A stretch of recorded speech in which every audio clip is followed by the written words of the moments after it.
Welcome to my channel Paul diaries. तो आज मैं अपनी कनाडा सीरीज़ की सेकंड पार्ट वीडियो लेके आया हूँ। तो पार्ट 2 में मैं आपको बताऊँगा कि आप कैसे अपने आप एप्लीकेशन फॉर्म फिल कर सकते हैं फॉर द विजिटर वीज़ा। जिन लोगों ने मेरा पार्ट 1 नहीं देखा, प्लीज़ गो एंड वॉच, क्योंकि मैंने पार्ट 1 में बताया है स्टेप बाय स्टेप कि आप कैसे अपना CIC अकाउंट बना सकते हैं। तो दोस्तों, लेट्स बिगिन द वीडियो। तो दोस्तों, जैसे मैंने पार्ट 1 की वीडियो यहाँ तक बनाई थी, तो पार्ट 2 में अब आपको बताऊंगा कि आपने कैसे एप्लीकेशन फॉर्म फिल करना है। तो आपने सिंपली स्क्रॉल डाउन करना है और आपको यहाँ पर एक ऑप्शन मिलेगा apply to come to Canada. आपने यहाँ पर क्लिक करना है तो एक पेज खुल जाएगा जो कि पर्सनल चेकलिस्ट के बारे में पूछेगा। आपने सिंपली स्क्रॉल डाउन करना है और यहाँ आपको एक विजिटर वीज़ा, स्टडी एंड और वर्क परमिट का टैब दिखेगी, आपने इसमें क्लिक करना है। सो दोस्तों, इस पेज में आपसे वो क्वेश्चंस पूछेंगे, उस बेस में आपकी एलिजिबिलिटी बता सकते हैं कि आप अप्लाई कर सकते हैं फॉर द कनाडा वीज़ा कि नहीं। तो दोस्तों, हम इस क्वेश्चंस को देखते हैं कि क्या इस क्वेश्चंस का आंसर होना चाहिए। तो फर्स्ट क्वेश्चन है कि आप क्यों जाना चाहते हो फॉर द विजिट। सेकंड है कि आप कितनी देर के लिए जाने की प्लानिंग कर रहे हो। तो मैं रिकमेंड करूंगा कि आप मोर देन 6 मंथ में क्लिक कीजिए। उसके बाद आपका पासपोर्ट पूछ देंगे कि आप किस कंट्री का पासपोर्ट है। तो अगर आपका इंडिया का तो आप इंडिया में क्लिक कीजिए। तो अगला क्वेश्चन है कि करंटली आप किस देश से वीज़ा अप्लाई कर रहे हैं। अगर आप कनाडा से अप्लाई करें तो आपको कनाडा यहाँ पे क्लिक करना है। अदरवाइज़ जो भी आप कंट्री से अप्लाई कर रहे हैं उस कंट्री का नाम यहाँ पर लिख देना है। तो अगला क्वेश्चन है कि कोई भी आपका फैमिली मेम्बर है जो कि सिटीज़न है, कैनेडियन सिटीज़न या परमानेंट रेजिडेंट है कनाडा का और 18 साल से ऊपर हो। तो मेरा तो भाई कोई है नहीं, तो मैं नो में क्लिक करूँगा। उसके बाद आपका डेट ऑफ बर्थ पूछेंगे, आपने अपना date of birth as per your passport लिख देना है। तो मैं जल्दी अपना डेट ऑफ बर्थ लिख देता हूँ।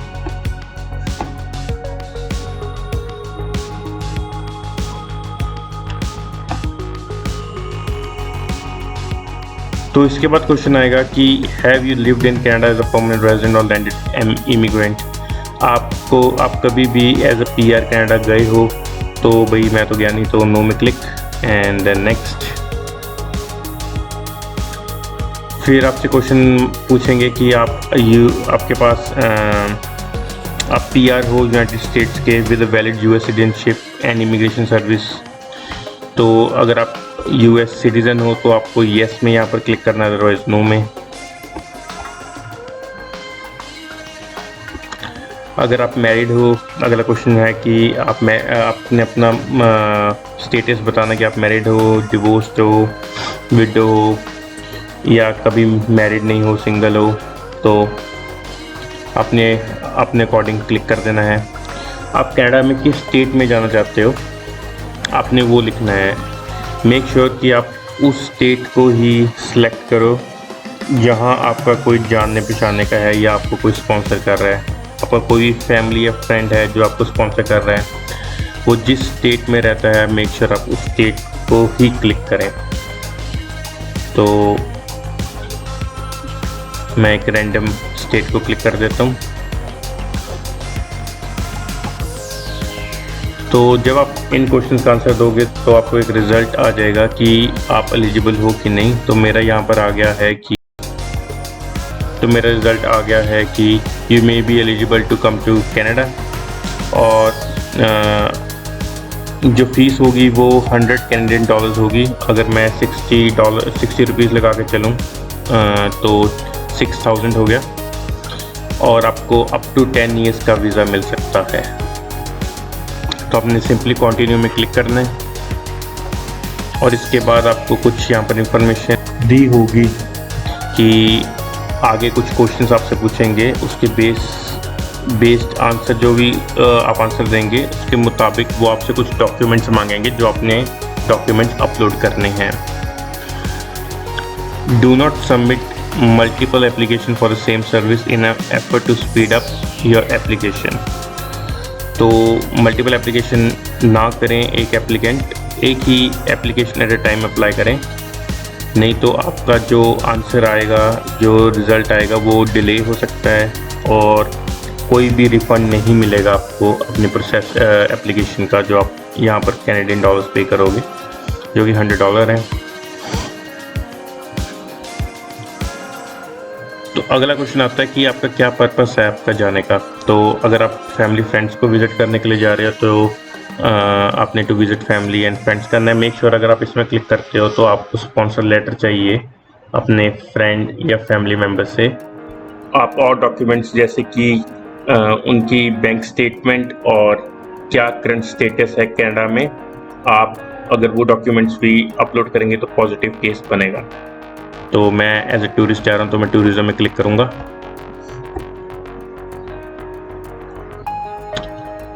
उसके बाद क्वेश्चन है कि in the last 10 years have you legally travel to Canada, this includes any family member you may be travelling with at this time.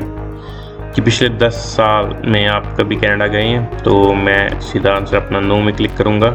अगर आप गए हो तो आप येस में क्लिक कीजिए। उसके बाद आपको क्वेश्चन आएगा do you have valid United states visa. अगर आपके पास यूएसए का वीज़ा है तो आप यहाँ पर येस क्लिक करें, अदरवाइज नो। और आप लीगली अगर कभी भी यूएस ट्रैवल किया आपने पिछले 10 साल में कभी भी, तो आपको यहाँ पर येस क्लिक करना है। तो मैं तो भाई कभी गया नहीं, तो मैं नो में क्लिक करूँगा। तो इसके बाद आपको कुछ क्वेश्चंस आएंगे जिसमें से आपसे पूछेंगे कि आपकी क्या जॉब है, आप फाइनेंशियली अपने को सपोर्ट कर सकते हैं और आपकी ट्रैवल हिस्ट्री क्या है। तो फर्स्ट जो क्वेश्चन है वो ये है कि आप करंटली जॉब कर रहे हैं अपनी कंट्री में, तो मैं येस में क्लिक करूँगा।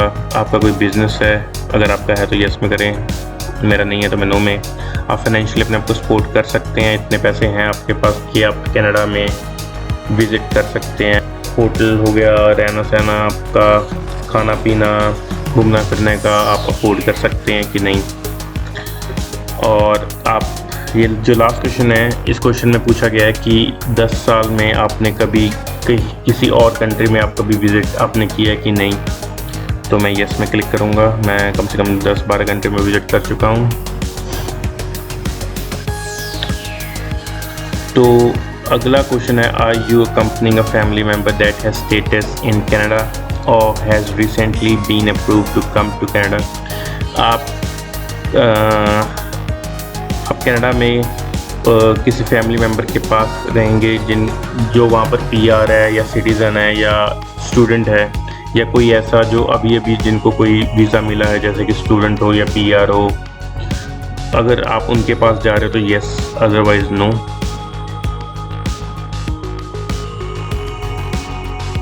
उसके बाद क्वेश्चन है have you ever committed been arrested for been charged with or convicted of any criminal offence in any country. Means आप कभी भी आपने कोई भी क्रिमिनल आपका रिकॉर्ड है, तो भाई हमारा तो है नहीं, हम नो में क्लिक करेंगे। उसके बाद have you had a medical exam performed by an IRCC authorised panel physician doctor within the last 12 months। नहीं, मैंने कोई भी अभी तक मेडिकल एग्ज़ाम नहीं कराया किसी भी IRCC ऑथराइज्ड पैनल से, सो मैं क्लिक करूँगा नो में।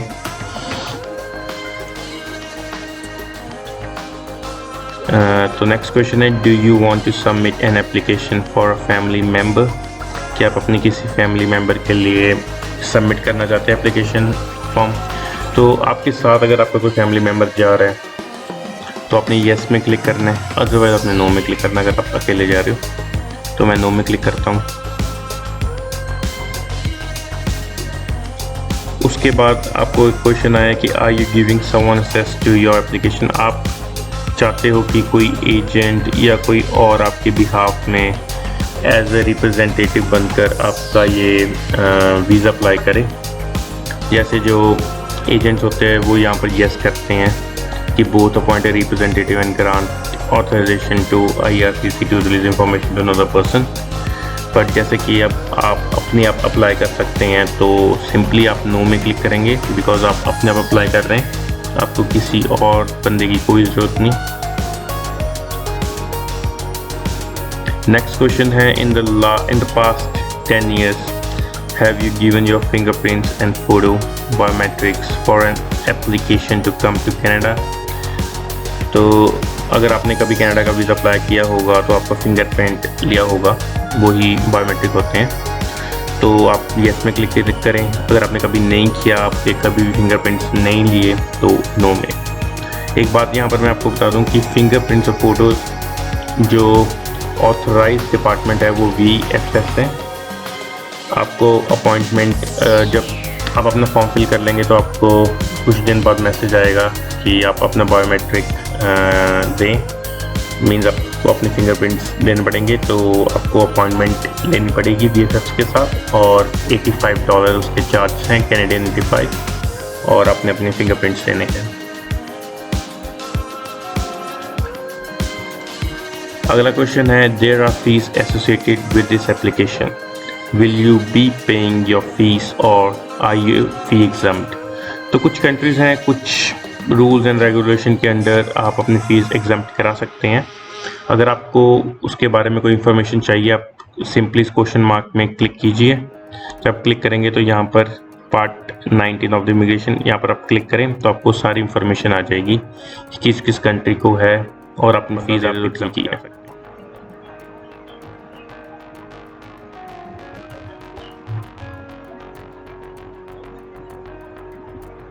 Are you able to make a digital copy of your documents with a scanner or camera?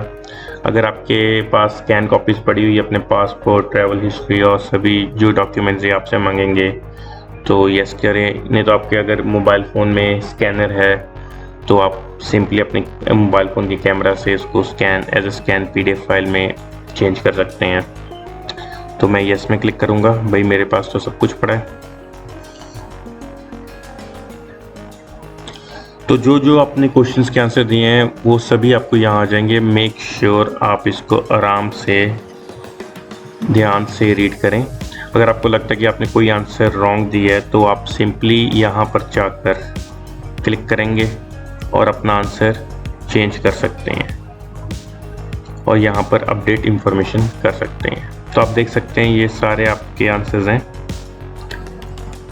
And उसके बाद आपने स्क्रॉल डाउन करना है और कंटिन्यू में क्लिक करना है। तो दोस्तों सबसे इम्पोर्टेंट पेज ये है आपका। मेक श्योर कि आप इसको रीड करें और अंडरस्टैंड करें। जो स्टेप 2 और 3 ये इम्पोर्टेंट बहुत है। स्टेप 2 में आपने विद इन 60 डेज अपनी ऑनलाइन एप्लीकेशन सबमिट करनी है। मीन्स आपने सारे डॉक्यूमेंट्स अपलोड करने और उसके बाद पेमेंट करनी है। और थर्ड है कि आपने कैसे और आपके क्या PDF फाइल होनी चाहिए। जैसे कि आपकी जो फाइल होगी वो 4 MB की मैक्सिमम होनी चाहिए और जो फॉर्मेट्स होने चाहिए वो PDF, JPG, TIFF and PNG, doc और DocX जो माइक्रोसॉफ्ट वर्ड डॉक्यूमेंट है। और आप यहाँ पर पढ़ सकते हैं सारा कुछ। मेक श्योर कि आप इसको पढ़ें और उसके बाद कंटिन्यू में क्लिक करें।